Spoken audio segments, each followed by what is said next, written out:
Namaste.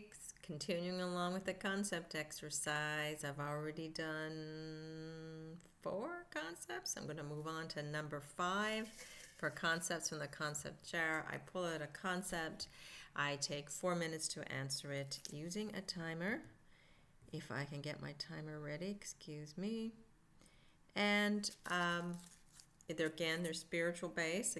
Spirituality is itself a concept. So remember, concepts are just pointers that are pointing to something that really have to be experienced in order to be known. So what have I got now? I got the psyche. The psyche, and I will press start, take a deep breath.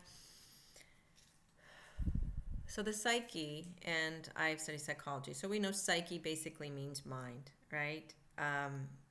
Psychology is the study of the mind. Psychiatry is a field specialty within that focuses on the mind. So psychology, psychiatry talk about the human mind in egoic ways. The psyche actually is, so when we can go into the yogic representation of psyche, is the ego. It is the personality that we're dealing with, the masquerading self, the false sense of who we think we are, which is not actually who we are. The psyche is very limiting. Yes, we have a mind. We all know we have a mind. We all have a brain, and often in materialistic view, the most of the consciousness comes from the brain.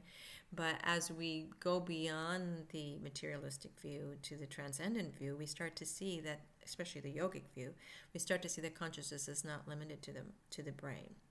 And consciousness, the mind, can be the personal mind, which we identify as the psyche, the sum of all our stored events and all our emotional charge energies that come around those stored events is our psyche.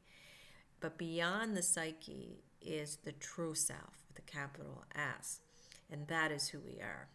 It is consciousness, the purest form of consciousness, not inhibited, not clouded by the mental modifications of the psyche or the mind. Those thoughts, beliefs, ideas of who we think we are, our core beliefs, our superficial ideas, superficial thoughts, our conditioning, our samskaras, our feelings, this idea that we're just the body and the mind, this personal mind and body, and not recognizing the seated consciousness and who we truly are. So psyche, the mind, how's that go? Man minus mind, according to, was it Ramakrishna, is equal to God. So we reach that higher level of understanding, that transcendent self, when we can get beyond the psyche, when we start to recognize the psyche as being a very important part of human development. Yes, we needed a psyche to get around in this world. It's not something we want to beat up or tear apart, but there is something deeper within us beyond the psyche is who we truly are. And the psyche, unfortunately, gets in the way of us experiencing that true self, right? Because we're so focused on this psyche, this me and this mind that we've identified with, that we don't see who we really are in our truest essence. So in the materialistic view, it's all about what you can see, right? Materia, what you can experience with the 5 senses.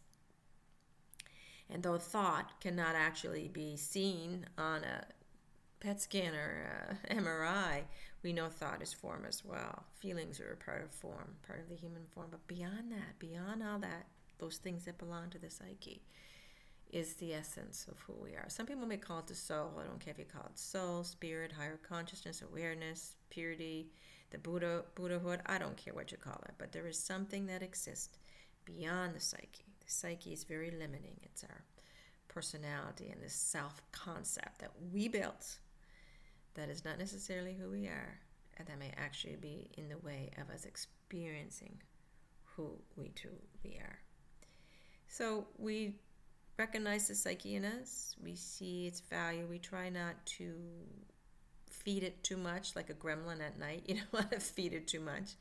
You definitely don't want to beat it up or trample it down, but you don't want to invest all your mental energy and all your life energy into creating the psyche and maintaining it. You want to start recognizing that there's something much greater behind it. Anyway, time is up. Thank you for joining me. Namaste.